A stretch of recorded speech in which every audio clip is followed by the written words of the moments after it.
Hello everyone! Good evening! Once again, I would like to welcome you all on our Feasting on the Divine Verses online ministry. Thank you so much, Brother Jonel, sa iyong napakagandang special number. Yan po ay ang awit na Now I Belong to Jesus. Instrumental po. Magandang nagagamit din po yung mga talent natin para makabahagi po sa ministry na ito. Now, ito pong ministry na ito, ang pinakalayunin po, mga kapatid, our objective is to spread the message and at the same time, yung mga loved ones po natin, mga kaibigan po natin, mga taong malapit sa puso po natin, makarinig po sila ng pangangaral ng salita ng Diyos. Kaya, thank you so much sa inyo pong backup sa ministry na ito. Thank you rin po sa inyong mga panalangin at syempre sa inyong pagsubaybay sa ating pong gabi-gabing pag-aaral ng salita ng Panginoon. Alam ko po na ito po ay kapurihan para po sa Panginoon. Kaya please continue to include me in your prayers. Siyempre po, yung kalusugan po natin and at the same time, kapangyarihan at wisdom na nanggagaling po sa Panginoon. Now, ngayong gabing ito sa ating pong magiging pagsisimula, gusto ko pong simulan po natin ito sa pagbati po sa mga birthday celebrants. At may kasalanan po ako. May mga hindi po ako nabati kahapon. Medyo nag-alala po kasi kami. Pero purihin ng Diyos, answered prayer po tayo. Si Sister Chari, okay po ang result ng kanya pong mga test. Ano po? At maayos na po ang kanyang pakiramdam ngayon. Pero na-overlook ko po kahapon and I am very sorry. Pero huli man daw, mahalaga, mabati pa rin. Birthday po kahapon ni Julia Cruz. Okay? Jules, happy birthday anak. Malapit po sa puso namin ito, ang kabuuan ng kanilang pamilya. At ipanalangin niyo po siya kasi siya po ay isa sa mga frontliners. So please do pray for God's protection para po sa kanya at i-bless pa siya patuloy po ng Panginoon. So again, Jules, huli man, pero ang daming beses happy birthday. At isa po sa kaibigan nating pastor na sorry din, hindi natin nabati kahapon. Pero ang totoo niyan, talagang nakita ko po kagabi pagkatapos po nung ating pong service, kaya nang hinayang po ako. So, birthday po kahapon din ni Pastor Sherwin. Ito po ang manggagawa ng Panginoon sa Singapore, isang lingkod ng Panginoon na malapit din po sa ating puso. So, Pastor Sherwin, happy birthday. Sana gamitin ka pang lalo ng Panginoon. Yung mga celebrants naman natin for today, ito po yung mga sumusunod. Nababatiin po natin si Sarah Mabalot. Okay? Happy birthday, Sarah Mabalot. At gayon din po, ang asawa po ng manggagawa ng Panginoon sa lugar po ng Canada, walang iba kundi si Ma'am Jackie Mariano. Ma'am Jackie, happy birthday po. Naway patuloy pa kayong gamitin, pagpalain ng Panginoon. Isa pa rin po sa nais natin batiin, si Sister Kin Hipolito. Sister Kin, anak, long time no see, ha? So, pero alam ko, ikaw ay nasa gawain ng Panginoon at naway pagpalain kang patuloy ng Panginoon. So, happy birthday, Sister Kin. At syempre pa po, isang dakilang lingkod ng Diyos. Isa po sa mga seniors natin. Ang ibig ko sabihin, senior pastor. Ano po? So, siya po ay nagse-celebrate din ng kanyang birthday. Ito po ay walang iba kundi si Pastor Rusty Ocampo. Pastor Rusty, happy birthday po. So, sila po ang mga celebrants po natin. Kaya, ang kabuuan po ng Feasting on the Divine Verses Ministry ay bumabati po sa inyong lahat ng maligayang kaarawan. So this time, dadako na po tayo sa ating pong pananalangin. At sa pagkakataong ito, medyo nais lang po nating ipaalam sa lahat at naway ipag-pray po natin ang comfort, ano ho, para po sa pagkawala po ni Tatay Jeremias Lyron. At ipag-pray natin po, daddy po ito ni Brother Darwin, so ipag-pray natin ang comfort sa mga naulila. Ganon din po, nais nating ipag-pray naman si Pablo De Jesus sa kanyang high fever, ano po, at UTI. So ito naman po ay ang apo ni Ate Maan, si Pablo De Jesus. Atin pong ipanalangin din si Brother Abel Manuel, medyo in pain po siya ngayon. Ipag-pray po natin na makarecover po siya. At ganoon din naman si Alisa Solomon. Ang prayer request po para kay Alisa Solomon, yung lahat po ng mga kasamahan po niya, yung Parañaque social workers, ano po, ipag-pray po natin na nawa mag-negative po ang result ng kanila pong swab test. So please, pakialala po sila sa prayer. Bukod pa sa mga ipinapanalangin na po natin, ito po ang mga additional request para ngayong gabing ito. Sige po, manalangin tayo. Dakilang Diyos, aming Panginoon, kami po'y nagpapasalamat at nagpupuri sa iyo sapagkat sa gabing ito, meron kaming pagkakataon upang alalahanin po sa iyo at dalhin po sa iyo ang aming mga panalangin, kahilingan at ang mga kabigatan. Dakilang Diyos, sa iyo po namin ipinagkakatiwala ang lahat ng mga prayer request na ito. Una na po, hiling namin ng comfort para sa mga naulila po ni Tatay Jeremias Lyron, Panginoon. Ang pamilya po nila, Brother Darwin, i-comfort mo po sila, Panginoon Diyos. Hiling ko po na ikaw magbigay katatagan po sa kanila. Ganon din po, nais naming ilapit sa iyo si Pablo De Jesus para sa kanyang high fever at sa UTI. Nawa, Panginoon, pagalingin mo po siya. Hipuin mo po ang kanyang karamdaman, Panginoon. Maging ang pain na nararamdaman po ni Brother Abel Manuel, naway pagalingin mo rin, dakilang Diyos. Itinataas po namin sa iyo ang aming mga kapatid na ito. Panginoon, hiling din po namin na ikaw po nawa ang kumilos at gumabay para po sa magandang resulta po ng swab test ni Alisa Solomon kasama po ang kanyang mga kasamahan sa Parañaque social workers. Nagtitiwala po kami na ikaw po, dakilang Diyos, ang magbibigay ng maayos na resulta sa kanilang swab test, Panginoon. Naway mag-negative ang result ng kanilang swab test. Panginoon, ngayong gabing ito, hiling po naming patuloy ang aming pong kalagayan, ang aming pong bansa, ang mga ministeryo po sa iba't ibang bansa, ang mga pastor at mga manggagawa, mga kapatiran, at gayon din naman, Panginoon, ang aming mga pangkabuhayan, ang aming pong ekonomiya, ang aming pong pamahalaan. Dakilang Diyos, ang lahat ng mga frontliners, hiling ko pong yung patuloy na pag-iingat, at hiling ko rin po, dakilang Diyos, ng mga churches, ingatan mo rin po, lalo na sa nagiging pagsasagawa na po ng mga services na magkakasama. Hiling ko pong yung patuloy na paggabay, ilayo mo po kami, Panginoon, sa karamdaman, lalo na sa virus na ito, at hiling ko rin po, dakilang Diyos, ng ministeryong ito na pinagkatiwala mo sa iyong lingkod, ay gagamitin mo po upang maghatid ng maliwanag na mensahe sa bawat isa at makatagpo kami sa aming mga spiritual na mga pangangailangan. Lord, sa iyo po namin pinagkakatiwala at hinihiling na talagang bibigyan mo po ng katugunan ang lahat ng aming mga panalangin. Ito po ang aming dasal sa pangalan po ng aming Panginoong Jesus. Amen. Amen. Okay, so purihin po ang Panginoon. This time, makinig po tayo ng special number bago po ang continuation ng ating pong preaching sa napakagandang tinatalakay po natin, Great Encouragement in God's Chastisement.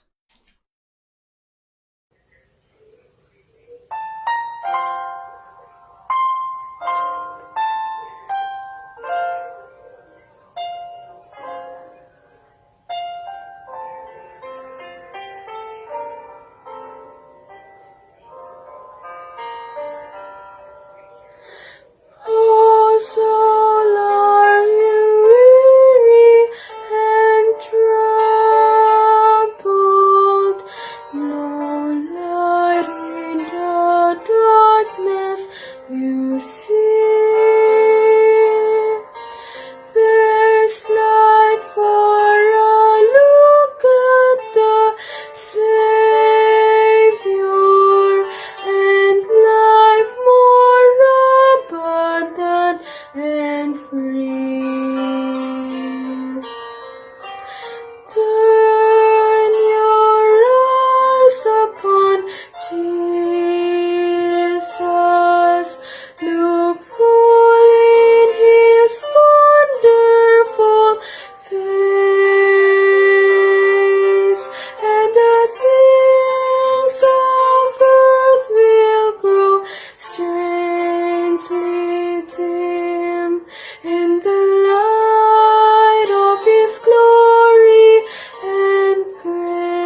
strange lead him in the light of His glory and praise,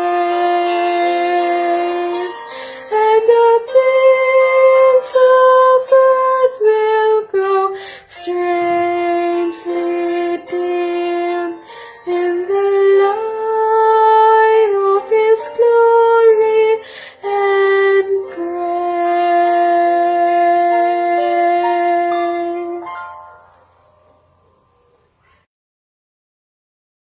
Purihin ang Panginoon. Thank you so much, Jasmine, anak.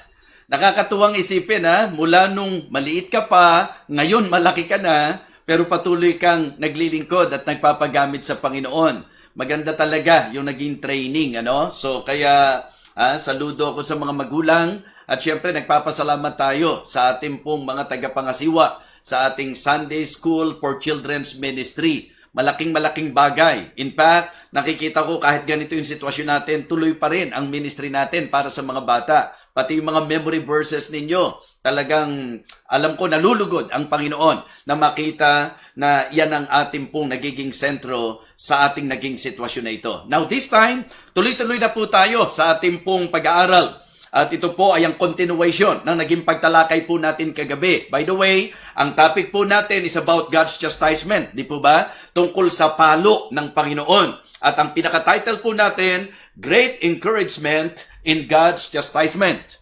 Great Encouragement in God's Chastisement. At atin pong naipresent sa inyo na ang ating pong message na ito sa masasabi nating unique approach. Di ba? I preach this message in a unique approach. Yung bang negative siya, pero sinilip natin yung positibo.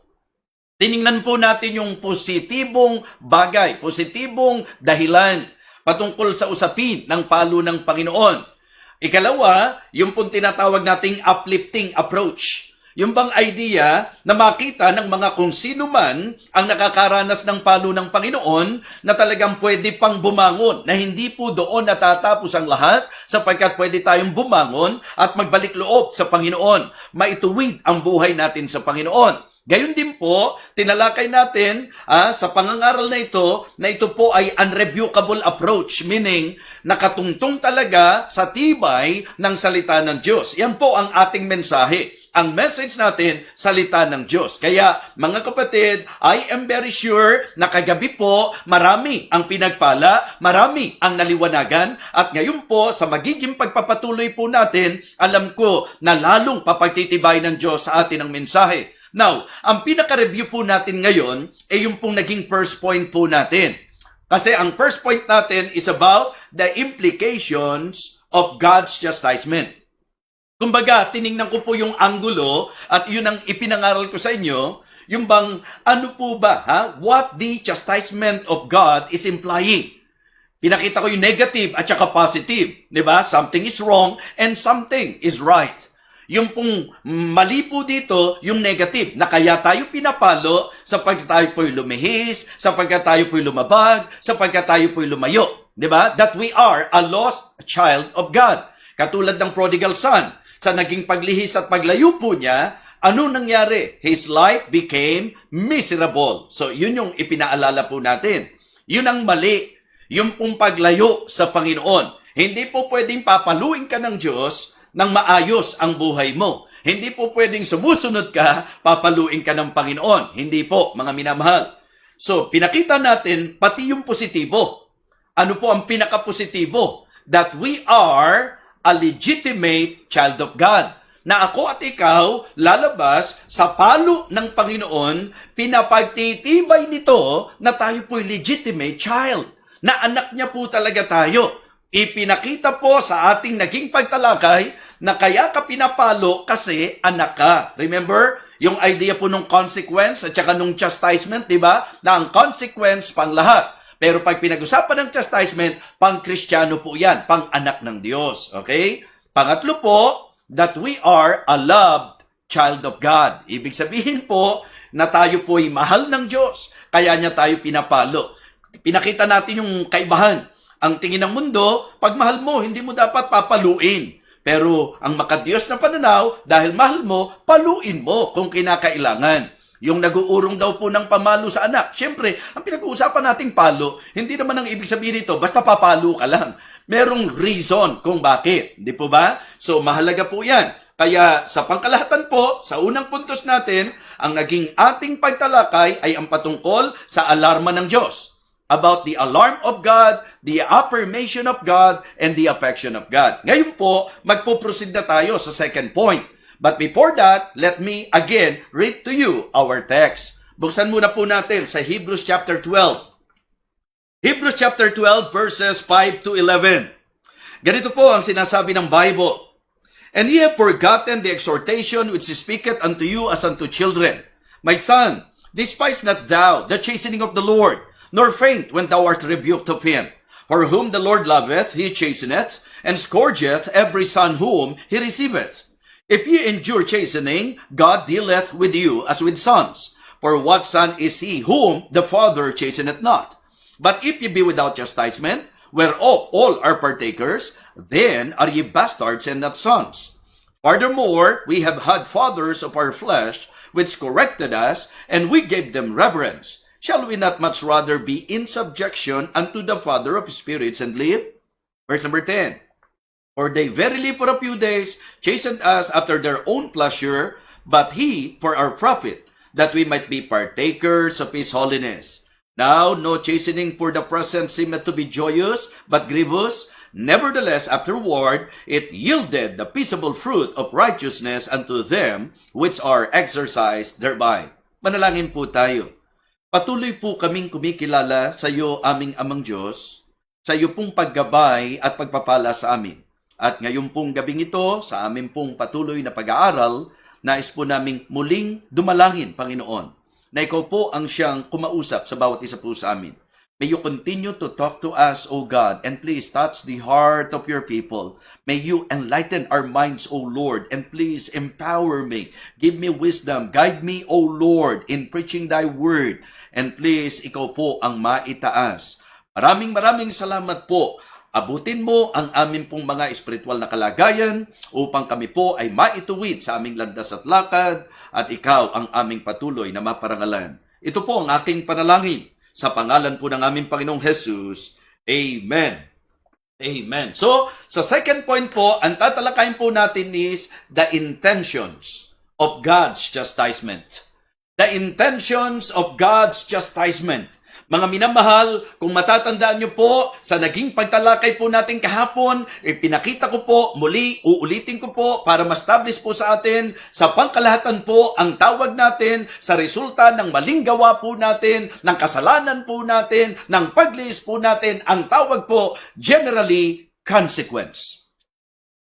Pero sa kontekstong Kristiyano, ang consequence na yan ay tinatawag nating chastisement. Palo ng Panginoon. At magandang maunawaan po natin sa ating pag-aaral ngayong gabing ito ang intensyon ng Diyos. When I say intention, yung pong dahilan. Why God is chastening His children. Bakit pa kailangan paluin ako kapag ako'y lumilihis? Bakit pa kailangan makaranas po tayo ng konsekwensya o masamang bunga ng ating pong mga pagsuway, ng ating pong mga hindi pagganap ng kalooban ng Diyos sa ating buhay? Yan po ang magandang matutunan po natin sa ikalawang puntos po natin, the intentions of God's chastisement. Gusto ko pong basahin din po sa inyo para sa pagpapatibay yung pong Proverbs chapter 3, mga minamahal. Proverbs chapter 3 verses 11 and 12. Ang sabi po, my son, despise not thou the chastening of the Lord, neither be weary for his correction or of his correction. For whom the Lord loveth, he correcteth, even as a father the son in whom he delighteth. Now, ang reason kung bakit binasa ko po, kasi kung tutusin, doon po kinuha. Ito pong ating tinatalakay na ito sa Hebrews chapter 12. Sabi ko nga, bilang bayan ng Panginoon, sila po'y mga aral. Sila po'y mulat. Mayroon silang kaalaman tungkol sa mga aral ng Panginoon, maging dito po sa Proverbs, mga kapatid. Pero ang problema, yung pong lumalabas na nilimot ang aral. Katulad ng nagiging problema ng mga Kristiyano na uma-attend lagi, nakikinig ng preaching, pero nililimot ang aral. Mga kapatid, tingnan niyo po ang ating pong magiging puntos ngayon. Because our point for tonight is about the intentions. Ano po ang mga intensyon ng palo ng Panginoon? Kumbaga, masasagot nito yung tanong, bakit ba kailangan tayong paluin ng Panginoon? Mga kapatid, mga minamahal, gusto ko liwanagin na hindi po ito basta paluin ka lang. Hindi po.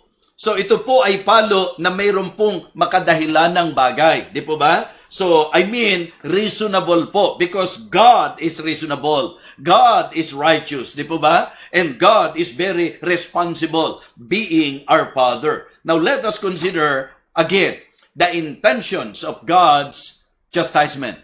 Mga kapatid, ang unang bagay na dapat maalaman po natin, the reason why God is chastening us is actually to deal with His child. Diba? Upang i-deal po tayo, i-deal niya ang kanyang mga anak. Kaya siya namamalo, dealings ng Panginoon yan sa kanyang anak. At ang gusto kong bigyang pansin po natin dito is the role of the Father. The role of the Father. Dahil po sa Biblia, maliwanag po, sabi ko nga, what a great privilege na maikonsider bilang isa sa mga anak ng Diyos. Amen? Ang sabi nga po ng 1 John chapter 3, pansinin muna natin, para nang sa ganun, ma-appreciate po natin ang ating spiritual na kalagayan po, mga minamahal. Ang sabi po ng verse number 1 ng 1 John chapter 3, Behold, what manner of love the Father hath bestowed upon us, that we should be called the sons of God. Therefore the world knoweth us not, because it knew Him not. Ang sabi po, wow! Behold, what manner of love the Father hath bestowed upon us, that we should be called the sons of God. Di ba alam natin yan sa John chapter 1, verse number 12? Maliwanag po ang turo na ang tunay na naging anak ng Diyos ay yung pong mga nanampalataya sa Kanya, yung mga nagsitanggap sa Kanya.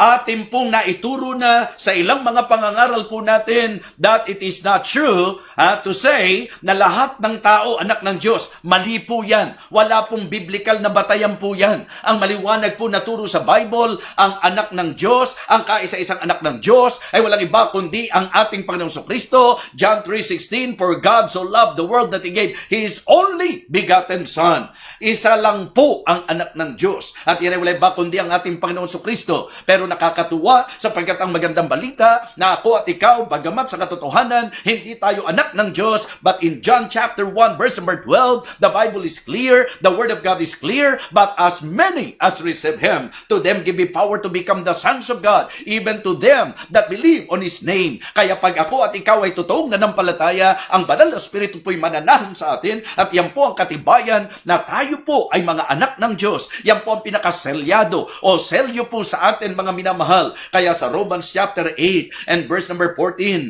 and verse number 15, ang sabi po ng Bible, Romans 8, 14 and 15, For as many as are led by the Spirit of God, they are the sons of God. Amen? For ye have not received the spirit of bondage again to fear, but ye have received the spirit of adoption, whereby we cry, Abba, Father. What a great privilege na tayo po'y maging anak ng Diyos.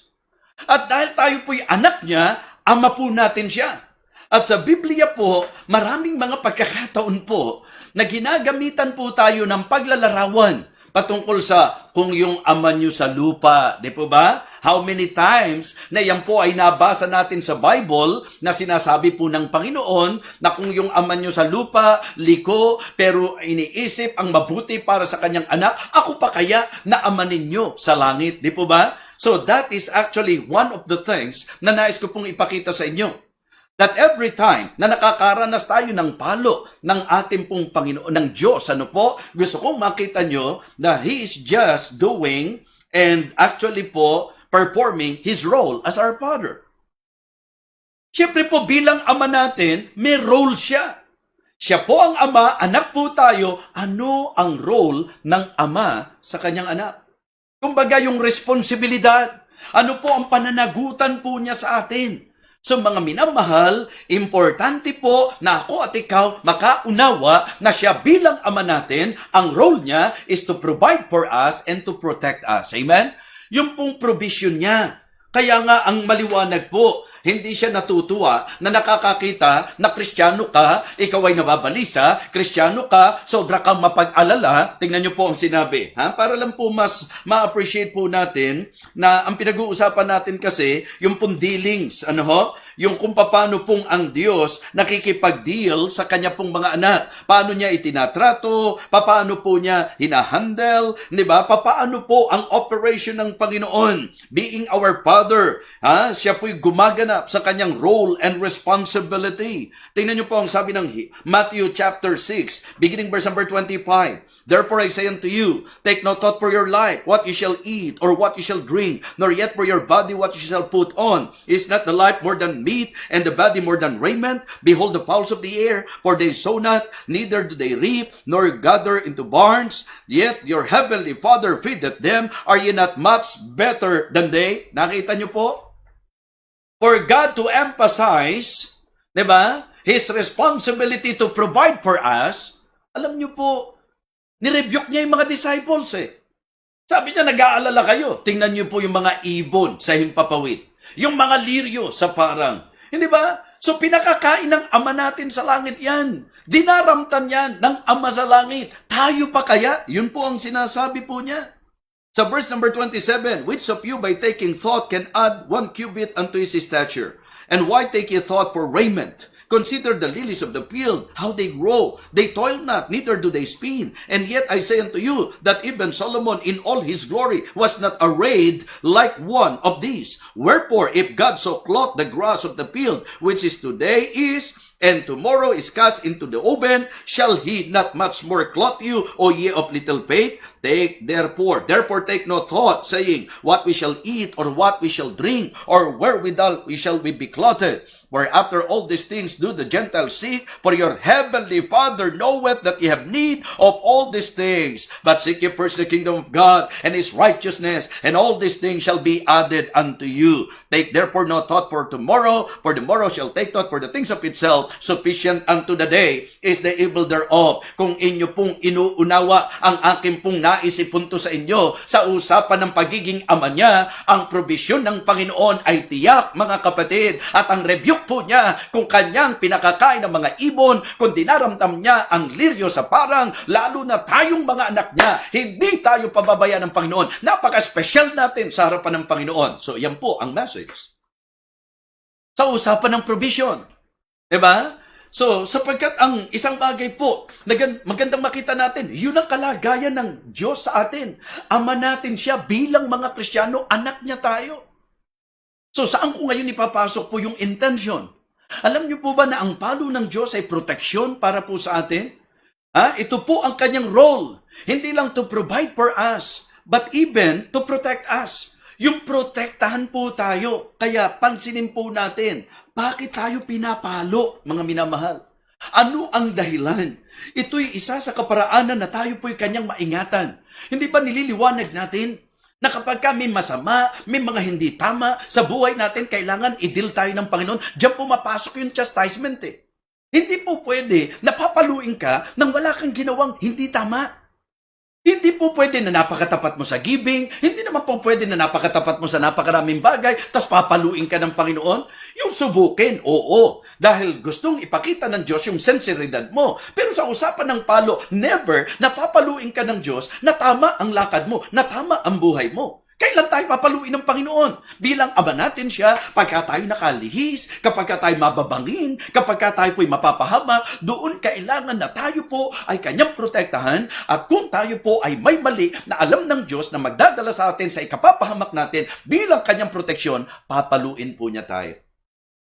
So the intention of God's chastisement, number 1, is to deal with His child.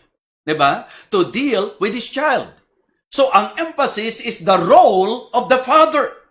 God is our Father. And I can say, napakalaking pribilehiyo na tayo po ay mapabilang na maging isa sa mga anak ng Diyos. Ang laking blessing po niyan. At ito ang isang bagay na dapat maintindihan natin na dahil anak ka ng Diyos, hindi po pwede na ikaw ay maging laki sa layaw, Jeff Rocks. Hindi po pwede. Dahil anak ka ng Diyos, kailangan gagabayan ka.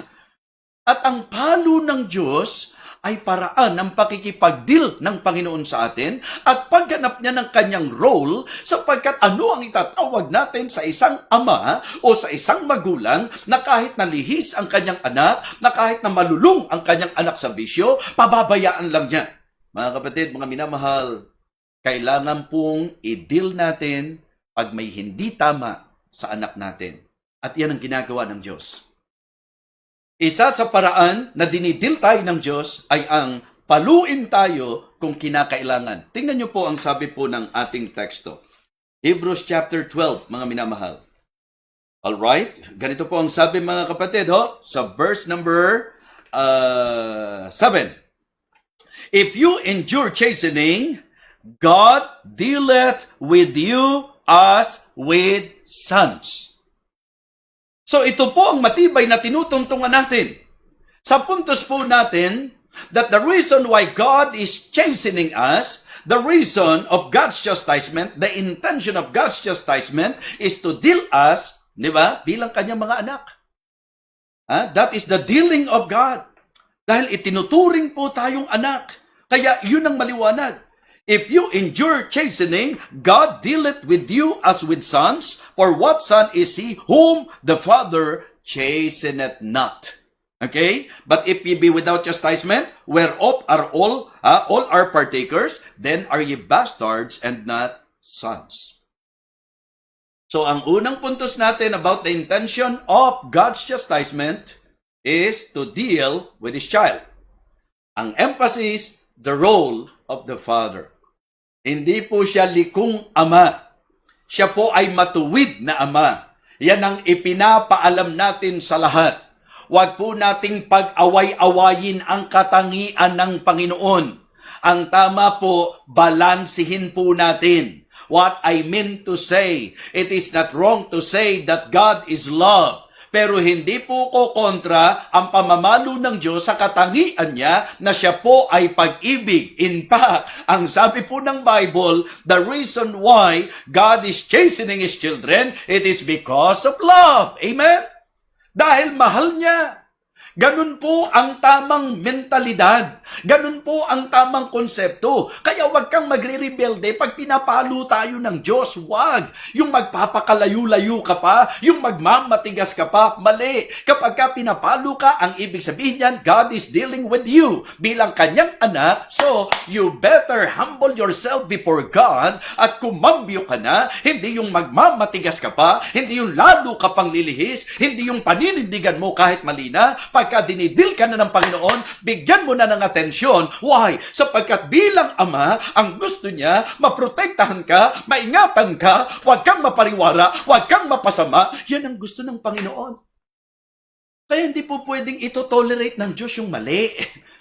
Yung iba kasi kapag ka, bakit ganun? Sa kabila ng hindi naman ako nagbibigay, sa kabila nung hindi ko naman sinusunod yung mga sinasabi, yung parang dineder pa ang Panginoon, sabi ko nga, be not deceived, God is not mocked. Hindi po pwedeng sinabi ng Diyos yun, hindi po niya tutuparin. Diba? Kaya nga sana po, habang binibigyan pa tayo ng Diyos ng pagkakataon, halimbawa, itong mensaheng ito, huwag mo nang hintayin yung palo. Maganda kung may makikita ka ng lihis at hindi mo pa nararanasan yung palo, pero tiyak mong anak ka ng Diyos kasi hindi pwedeng hindi eh. Papaluin ka eh. Kapag anak ka niya talaga, ngayon, kung sakali man na meron lihis sa buhay mo at hindi ka pinapalo, baka naman kumbaga sa usapang relasyong magulang at anak, baka naman po pwede pang maitreat ka doon sa mga pakausap-kausap lang, di ba? Pagsasabihan ka lang, pero hinihintay lang, titingnan lang kung kakambyo ka, pero hindi ka po pwedeng magmamatigas sa Panginoon. Amen? Hindi po pwede na magmamatigas po tayo sa Kanya. Mga kapatid, the intention of God's chastisement, number 1, to deal with His child. And it is about His role as our Father. Okay? The role of the Father. How about point number 2? Okay? This is to discipline His child. Diba? Another intention is to discipline His child. Dito ang gusto ko namang sentrohan natin, the rules of the Father. Bilang ama natin, meron po siyang mga rules. Meron po siyang mga dapat na masasabi po nating sundin po natin, ganapin po natin. At ang palo po niya ay nagpapakita ng disiplina dahil for sure, kaya ka pinalo, hindi mo sinunod yung rule. Di ba? Yung rules na ibinigay sa atin. Naalala ko po yung bayan niya eh. Remember? Example lang po ito. Sa usapan po ng masasabi nating palo ng Diyos sa kanyang mga tao, sa kanyang bayan. Hindi po ba, ang isa sa magandang example yung sa Malakay. Sa Malakay chapter 3, sa verse number 8, ang sabi po ng Panginoon through Prophet Malakay sa bayan niya, will a man rob God? Yet, ye have robbed me. And you say, wherein have we robbed thee? Ang sabi po, in tithes and in offering. In verse number 9, ito po ang gusto kong makita nyo. Na dahil yung bayan ng Diyos, ninakawan daw po siya eh. Di po ba? Kasi alam nyo po, matinding batas ng Diyos yun. Sa kanya pong bayan, nadalhin po nila ang kanilang mga kaloob, yung kanilang mga ikapo, di po ba? Kasi nga po, ito po ay kaparaanan ng Diyos para po matugunan po yung pangangailangan po ng mga Levites, di po ba? Kasi yung pong 11 tribes, lahat po sila may inheritance. So, ito po, yung pong tribes of Levi, yung tribe of Levi, sila po ngayon, yung nakadesenyo para sa tagapangasiwa po ng templo, kaya inatasan po sila, okay, batas ng Diyos sa kanila, nadadalhin nila ang kanilang mga ikasampung bahagi, yung kanilang mga kaloob, para raw po may pagkain sa bahay ng Panginoon. Tama po? Pero ano nangyari sa kanila? Sumuway po sila, lumihis po sila, hindi nila sinunod yung pong utos ng Panginoon. Kaya ang sabi po, yan ang context nun eh. Verse number 8 again, will a man rob God? Yet ye have robbed me. And you say, wherein have we robbed thee? In tithes and in offering. And in verse number 9, because they robbed God, ang sabi ng Bible, ye are cursed with a curse, for ye have robbed me. Even this whole nation.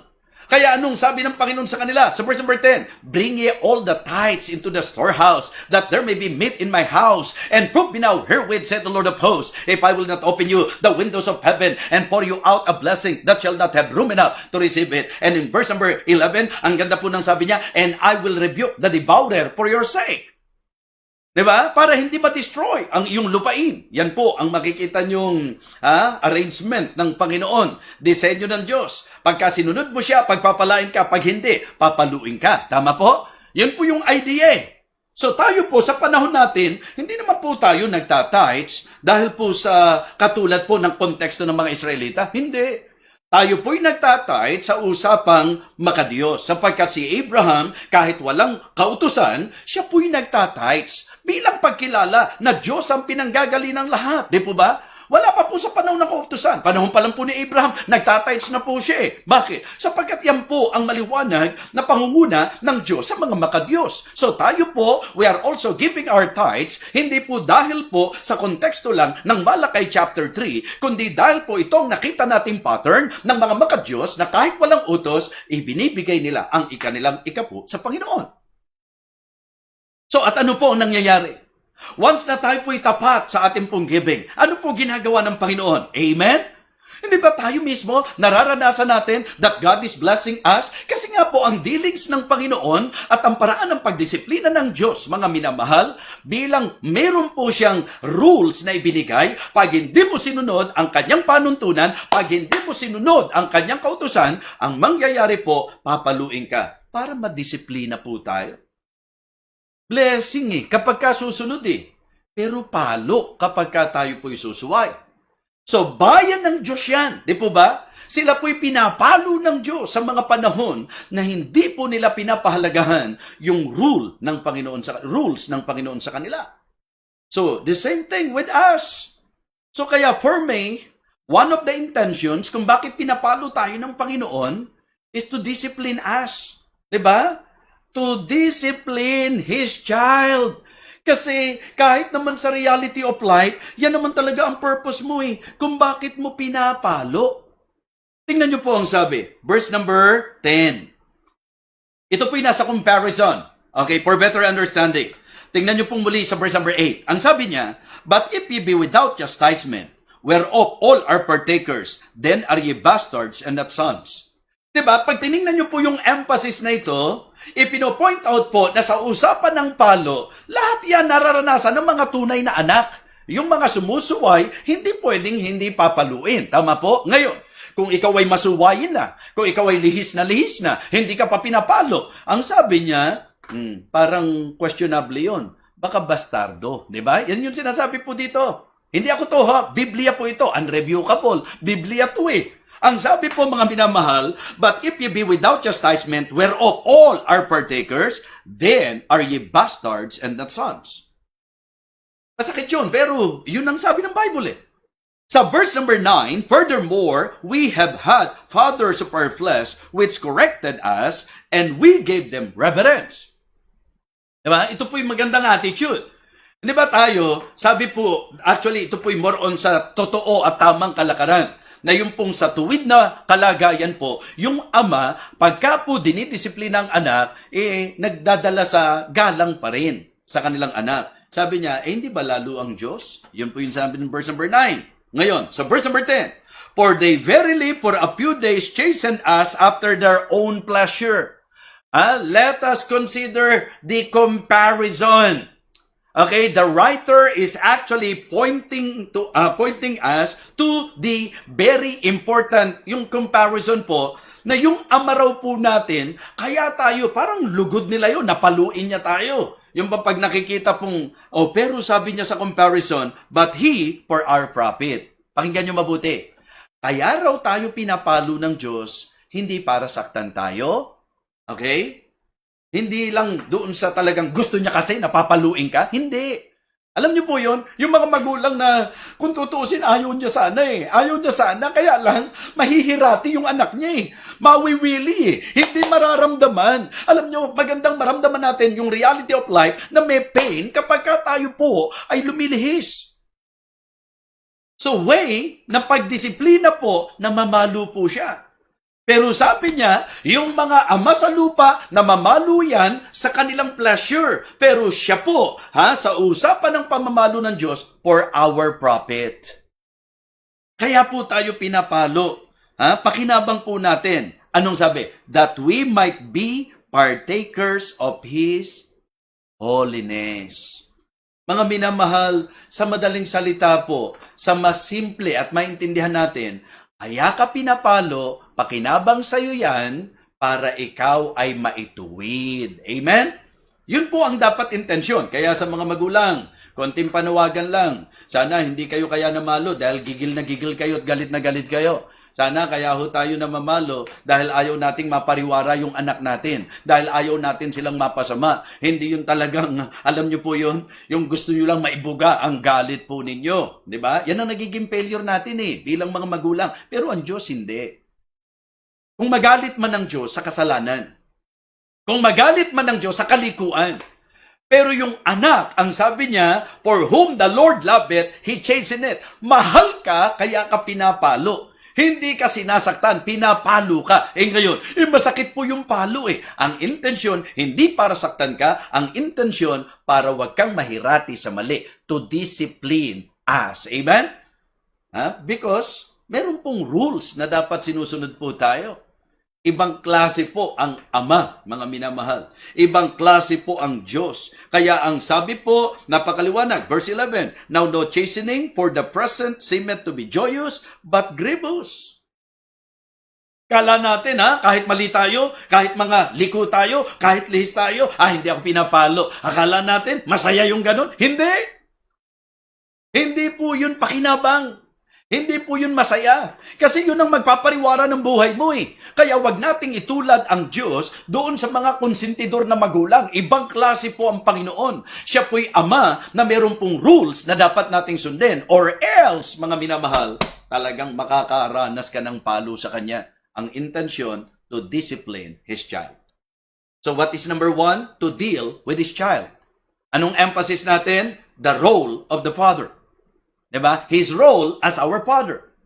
Okay? Pangalawa po, to discipline His child. Anong sinentrohan natin? The rules of the father. Yung kanyang mga rules na dapat nating pansinin. Huwag na huwag niyong babaliwalain ang lahat ng iniuutos ng ating Diyos. Bakit? May kalalagyan tayo. Papaluin niya tayo pag hindi tayo naging responsable. Pag hindi po tayo nakinig. Pag hindi tayo sumusunod. Amen? Okay? Pangatlo po, mga kapatid, to direct his child. So, number one, to deal with his child. Intention so, ang pinag-uusapan natin. Number two, to discipline his child. Pangatlo po, to direct his child. Ang intention ng Panginoon, why He is chastening us pag kinakailangan upang mailagay ka sa tamang direksyon. At dyan naman, ang gusto kong bigyang pansin po natin is the righteousness of the Father. Yung pong katuwiran ng ating pong Ama.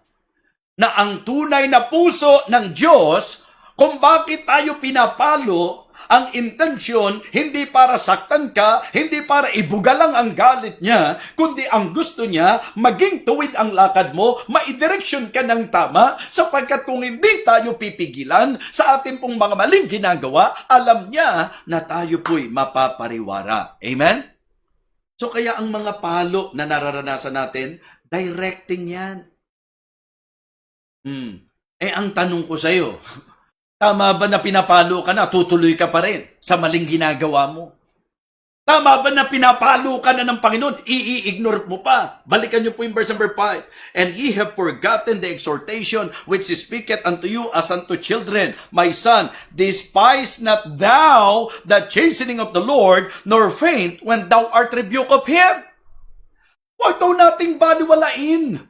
Mga kapatid, it is not helpful. It is not good. Hindi po makatutulong, hindi po mabuti sa iyo na baliwalain mo ang palo ng Diyos. Mga minamahal, kung tunay kang Kristiyano, ang palo ng Diyos ay pagpapakita na ama mo talaga siya, na nagmamalasakit sa iyo, nagmamahal sa iyo. Ang palo ng Diyos ay pagdisiplina sapagkat kailangan ang masunod ay ang Diyos sa buhay mo. At ang masasabi po nating palo ng Panginoon ay upang i-direct tayo sa dapat maging lakad po natin. Tingnan niyo po yung sabi po ng verse number 11 and 12 ng Proverbs. Dalawa lang po yung gusto kong yung sentruhan po natin para matibay na matibay. Hindi ba ang sabi, my son, despise not the chastening of the Lord. Anong sabi? Neither be weary of His correction. Ako kaya wag na wag niyong pakakawalan yung ating pong pinali. Ano ho? Kasi yun ang kasarapan po ng kabuuan itong mensahe na ito. The only reason kung bakit ginawa po nating series, para lang sa bawat puntos natin, talagang makatutok tayo ng mainam. Pero sa pinaka-final challenge natin, yung final blow natin, dito po sa message na ito, naniniwala po ako mga kapatid na talagang ma-appreciate yung mabuti. Halos gusto ko na nga pong sabihin ngayon. Parang gusto ko nga, tapusin na po ngayon. Oh. Mga kapatid, mga minamahal, ang sabi po niya, huwag kang manlulupaypay kapag ka tinatama ka niya. Pag itinutuwid ka niya, mga minamahal, malaking kalugihan po sa atin na pinapalo ka na ng Diyos, talagang nagmamatigas ka pa, binabaliwala mo pa hanggang sa parang wala nang dating sa'yo. Kahit ano po ang sabihin ng Panginoon, hanggat may pagkakataon pa, kumambyo ka na. Hindi ka papaluin ng Diyos ng walang dahilan. Hindi ka papaluin ng Diyos kung tama buhay mo. Hindi ka papaluin ng Diyos kung sumusunod ka. Hindi ka papaluin ng Diyos kung ayos ang lakad mo. Kaya ka papaluin ng Diyos kasi ama mo siya Hindi niya po pwedeng payagan ang lihis na buhay mo. Kasi ama mo siya Hindi pwedeng hindi ka niya didisiplinahin. Papaluin ka niya. Hindi lang papagalitan, papaluin ka niya. Para ipaunawa sa iyo, anak, mapapariwara ka. Kaya kita inuutusan. Kaya ako sinasabi sa iyo na ito ang gawin mo. Kaya dapat kang sumunod sa mga rules na ibinigay ko. Yan ang makakabuti sa iyo. Kaya kung sakali man po na nalilihis tayo at pinalo po tayo, ang ibig sabihin lang ng Panginoon, oops, change direction. Wag mo nang ituloy yan. Minsan po kasi, inaalarma na tayo. Ayaw pa nating magbigay atensyon. Ayaw pa nating pansinin. Tingnan niyo po ang sabi po ng verse number 12. For whom the Lord loveth, He correcteth. Diba? So, nagkakapalit-palit po yan For whom the Lord loveth, He chasteneth. Tapos dito sa 12, for whom the Lord loveth, He correcteth. Sa madaling salita, pwede silang napagpapalit. Bakit? Sapagkat ang intensyon ng palo ay pagtutuwid. Ano po ang itutuwid? Yung lakad natin. Ano po ang itutuwid? Yung buhay natin. Ano po ang itutuwid? Yung mali sa atin. Mga kapatid, kaya para sa akin, may blessing sa chastisement. May encouragement sa chastisement. Bakit? Sapagkat yung palo ng Diyos nagpapatunay, anak ka niya talaga. Yung palo ng Diyos nagpapakita na mahal ka talaga niya. Yung palo ng Diyos, ito ang ginagamit ng Panginoon para idil ka bilang anak niya. Ito ang paraan ng Diyos para disiplinahin ka. At ito ang makatutulong para ituwid ang iyong lakad. Amen? Balikan niyo po yung Hebrews chapter 12. Yung idea kasi ng he corrected, kaya ko po pinag-uulit-ulit yan. Sa madaling salita, kaya gagamitin po yung salitang he corrected kasi may mali. Ano po ang mali? Yung nilalakaran natin. Diba? Siyempre, pag mali ang nilalakaran, mali ang patutunguhan. Tama po? At ang isang ama, mga kapatid, na matuwid, hindi po pwede, mga minamahal, na yung anak niya ipatungo na sa lihis na buhay o masasabi nating nabubuhay na sa ikapapahamak niya, wala hong matuwid na ama na pababayaan po yan. Diba? Kaya hindi po pwedeng konsentidor talaga eh. At wag niyo pong ilalagay ang Diyos doon sa konsentidor na kalagayan. Kung ikaw ay nandoon sa katayuan, na alam mo nang may mali ka, na alam mo nang lihis ka, at sinasabi mo, ba't ako? Hindi naman ako pinapalo ng Panginoon. Sana mag-isip-isip ka. Huwag mo nang hintayin. Kung na-realize mong mali, ituwid mo na. Ngayon, kung sinasabi naman po natin, paano ako? Eto na ako nasa palo na ako ng Panginoon anong mensahe nito? Alamin mo, anong intensyon? Bakit ka ba pinapalo ng Diyos? Dahil gusto lang Diyos, matuwid po tayo. Kaya sana habang nakikinig po tayo, maging pakinabang po sa atin ito. Tingnan niyo pong muli, verse number 12. Chapter 12, mga minamahal. Ang sabi po ng verse number 10, for they verily for a few days chasten us after their own pleasure, but he for our profit, anong sabi? That we might be partakers of His holiness. Naiisip ko lang po yung comparison. Nung pong mga naunang panahon, siguro wag nyo na ako isama doon. Di naman ako talaga doon kasama. Alam ko may mga buntot pagi pa na pinangahataw doon sa... alam nyo po yun? Talagang sa usaping tao, may mga magulang na parang masyado pong matindi. Yung pong kanilang... pero kahit na ganun pa alam nyo yung mga nakaranas ng palo, sila po yung medyo may direction sa buhay. Yung pong mga nagiging pasaway, ito yung mga hindi nakakaranas ng pagalit o palo di po ba? So, mga kapatid, sa spiritual life, marami pong mga Kristiyano, pag pinapalo ng salita ng Diyos, nagre-react. So, magandang matutunan po natin. Tatalakayin po natin sa huling gabi, hindi po tomorrow, kasi tomorrow po Wednesday. Gusto ko po na ang mga members ng mga local churches, doon po kayo sa church na kinabibilangan nyo po. Thursday night ko po, ibibigay yung final message po natin.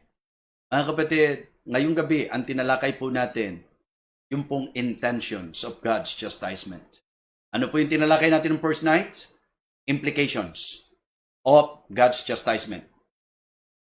The chastisement of God is implying that we are a lost child of God, that we are a legitimate child of God, that we are a loved child of God. Yun po yung ating naging pag-aaral sa unang puntos. Ngayon naman po, the intentions of God's chastisement. To deal with His child. Ito po ay patungkol sa role niya bilang ama natin. To discipline His child. Dito naman ang sinesentrohan natin yung rules of the Father. Dahil meron po siyang rules na dapat masunod. And then, yung pong pangatlo po natin, to direct His child. Ito po yung righteousness of the Father. Ang tunay na intensyon ng Panginoon, mapaayos ka, mapatuwid ka, mapabuti ka, mapabanal ka. Amen? Yun po ang gusto po ng ating Ama, na tayo po'y maidirect ng tama sa buhay natin bilang mga Kristiyano. So ngayong gabi, I hope and I pray na tayo po'y muling napagpala sa mensahe po ng Panginoon. Naku, yung huling gabi po, wag nating kakalimutan. Ang atin naman tatalakayin natin, the impact of God's chastisement. The impact of God's chastisement. At isasama na po natin ang conclusion po natin para sa ating po nagiging pagtalakay, great encouragement in God's chastisement. Manalangin po tayo. Dakilang Diyos aming Panginoon, muli po kaming nagpapasalamat na kami po'y nakilos ng iyong banal na salita. O Panginoon, napakasarap na makinig ng iyong aral. Nawa patuloy po na ang mensaheng ito ay pumukaw sa aming mga puso. Nawa dakilang Diyos, lalo na po sa napakaliwanag na presentation ng intensyon kung bakit kami ay kailangang paluin, Panginoon, upang kami po ay maidil mo bilang mga anak mo, madisiplina mo at maidirect mo, Panginoon. Lord, thank you so much for your word. Thank you sa napakagandang pagkakataon na binigyan mo kami ng sandali upang muling matuto sa aral ng banal na kasulatan. Ikaw po ang maggawat ng iyong basbas, ng iyong pagpapala sa bawat isa po sa amin. At patuloy po kaming yakapin ng iyong pong pag-ibig, ng iyong kahabagan at ng iyong biyaya. Muli po, Panginoon Diyos, sa iyong lahat ng papuri, sa pangalan po ng aming Panginoong Jesus. Amen.